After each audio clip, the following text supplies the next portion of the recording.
Well, hello from beautiful Miami. Well, we're in a place called Marine Stadium, and our Marine Stadium over there is kind of, well, it's not used anymore. It's fallen into disrepair. It's graffiti central. Apparently, they're trying to bring it back. Now, what they've done here is actually this is going to be the new home for the Miami Boat Show. So all those temporary buildings you see around them are going to be for the boat show. Our friends over here on North 45 and our friends over here at Sandy, and there's some of our friends digging back. We've been living here waiting for a weather window to head to Bahamas. But what have I been doing? Well, the Alpha Marine 3000 is no more. I've given up on it. We tried a new motor. I spent a lot of time putting money into rebuilding the thing, and it's just no point. I mean, it's such an antiquated unit anyway. To put any more money into it, it's just a waste of time. So what have we done?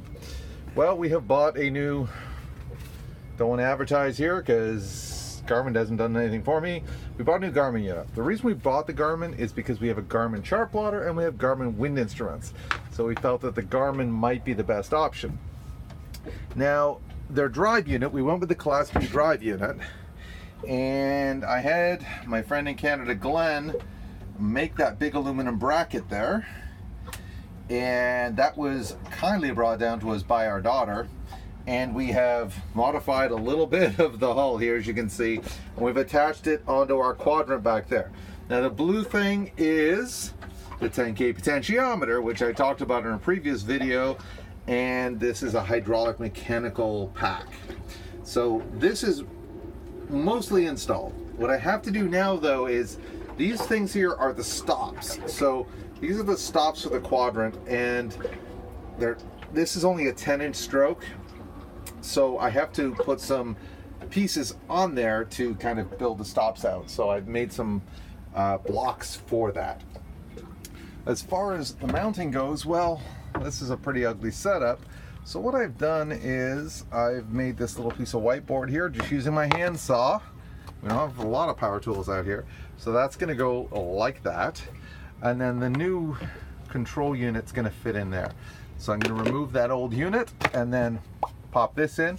And this is, I found this at Sailorman. This cost me $3. It was just a little piece of, I think they call it starboard or something like that. And it's easy to cut with a handsaw, which is handy because you're on a boat and you don't want to use a lot of power tools, and you can bring a lot of power tools. And so then the head unit's going to go there. I'm going to take that whole unit out later today. Our other problems have been the Watermaker. Now, Watermaker quit water making, and our boat right now looks like, well, it looks like a toolbox, for goodness sakes.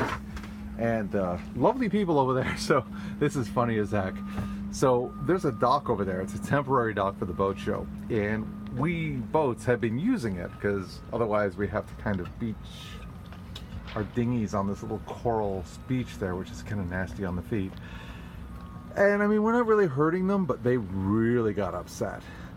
And the one guy called us a bunch of squatters, and it was the Mexican guy calling us a bunch of squatters, and told us that we shouldn't even be here because this is his bay.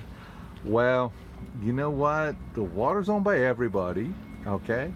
We're allowed to be here, but you know, I get it, we should have been using your dock, but thanks for the few times we did use it. Sorry that we got you all upset. Hey, let's talk about that Watermaker for a minute. So, we have been fighting with this 40E Catadine Watermaker, and as you can see, it is running right now. Oh, there it is way back there.